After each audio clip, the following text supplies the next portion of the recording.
"We went for a half-term holiday in Morocco and couldn't come back for 4 months," the Professor T-star tells me. The heart bleeds.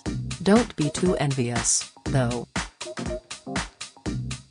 When the Millers finally landed at Gatwick, they realized they had parked in the short-stay car park.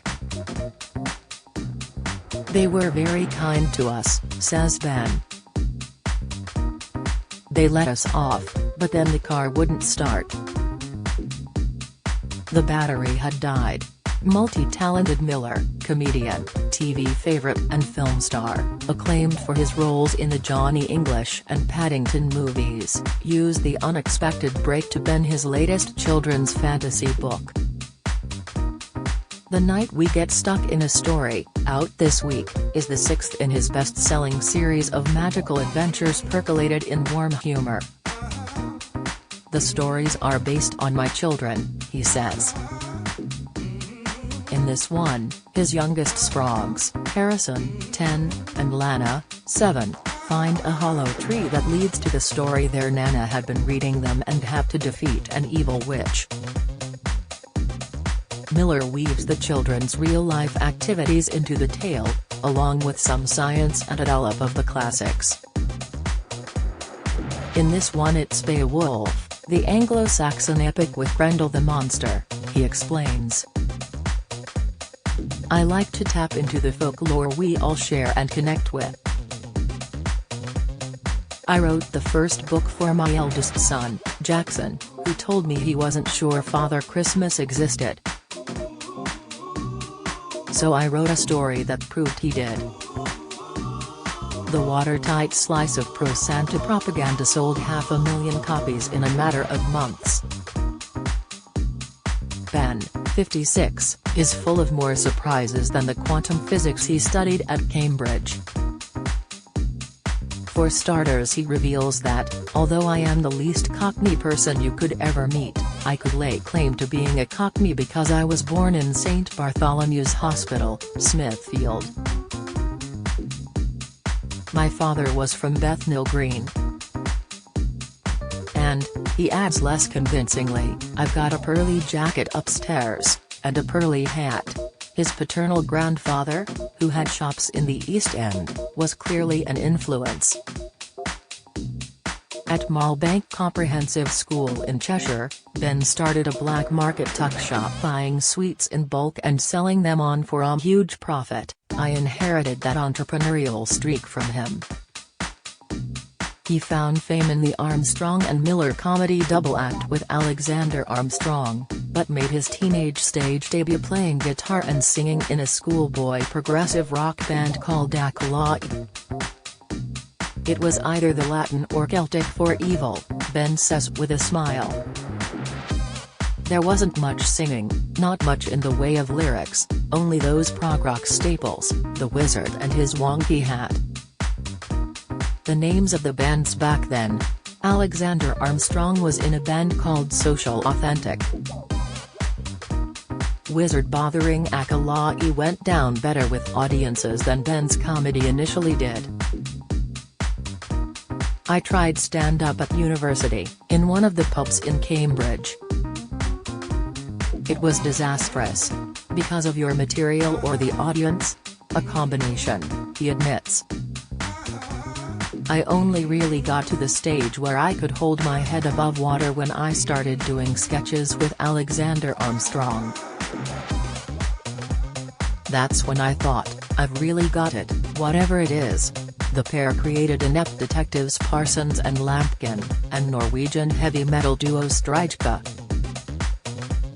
A sketch based on The Great Escape morphed into their well-known chaff pilots. That was the first sketch that properly worked.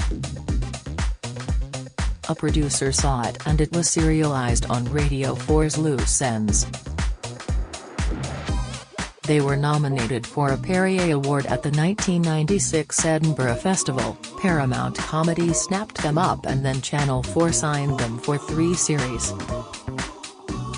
One highlight was a Naked Peak practice spoof co-starring Sarah Alexander.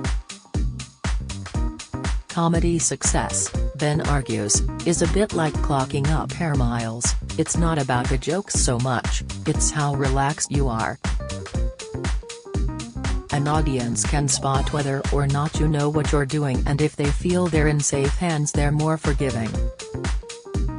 We got to the stage where we wanted to play with the audience, so the material was just a stepping stone to finding a connection with them.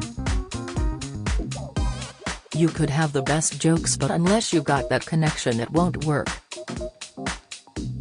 Miller, an immensely likable cove, has established connections with millions of viewers who loved him as D.I. Richard Poole in the BBC's cozy crime drama Death in Paradise, a dream role which found him wearing a waistcoat in the 45 degrees Caribbean summer. He only quit after 3 series because wife Jessica was pregnant.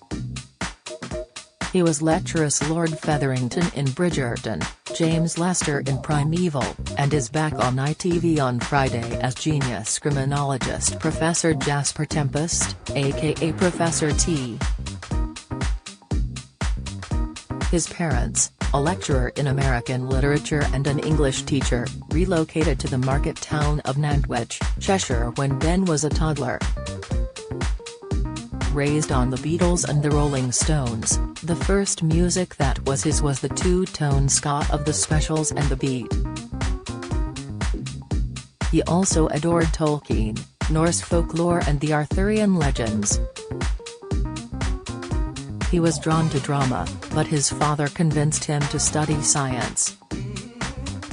At Cambridge, Ben joined Footlights, where he performed with and dated Rachel Weisz. He obtained a 2:1 in natural sciences but abandoned a PhD in solid-state physics to appear in a comedy play. He's happily married to film producer Jessica Parker, whose father Alan played guitar in Blue Mink. The couple moved to a Gloucestershire hamlet from northwest London 7 years ago, residing in a Cotswold stone house with really low ceilings, we're like the borrowers, set in idyllic countryside. His older son is from his first marriage to actress Belinda Stewart Wilson, Will's hot mum in The Inbetweeners. Miller half knew Armstrong from the Cambridge Footlights, but they only properly clicked when his North London flatmate, playwright Jez Butterworth, introduced them in 1992. A drunken night on a barge inspired their double act. Fame came 5 years later. There's a definite point when someone stops you in the street for the first time and says "Hey Ben," and you realize you don't know them, they know you from TV. His comedy success allowed him to branch into TV acting and then co-presenting popular science show, ITV's It's Not Rocket Science. Born in 1966, Ben is a passionate England supporter. He enjoys TV detectives, citing Morse and Columbo as the historic best. But I also loved The Killing on the Bridge, which were everything light and fluffy British crime shows weren't. After them a little bit of darkness crept in. Professor T, back for a second series this week, is shot in Belgium and has a bit of a Scandi-noir flavor, he says. The new run looks deeper into the professor's troubled past. Ben is enjoying life. I love being a parent, we've given the kids interesting experiences, he says, but acknowledges I can get too wrapped up in work, and find it hard to switch off. When you're filming or working non-stop, you get in a strange headspace, and there's a weird decompression when I get back home. But by the time my wife is really hacked off with the childcare on own for 4 months. Writing fantasy books offered a solution. I love it. I can be at home and around for the school run and lunch. I've got into working for short periods, so I try to be very focused. As you get older you realize you're not a runaway train. Books like The Day I Fell Into a Fairy Tale sound like films waiting to be made, I say. The rights are available. He laughs. And I've got another out at Christmas. Ben Miller's The Night We Got Stuck in a Story is published on Thursday, September 15. Professor T returns on Friday.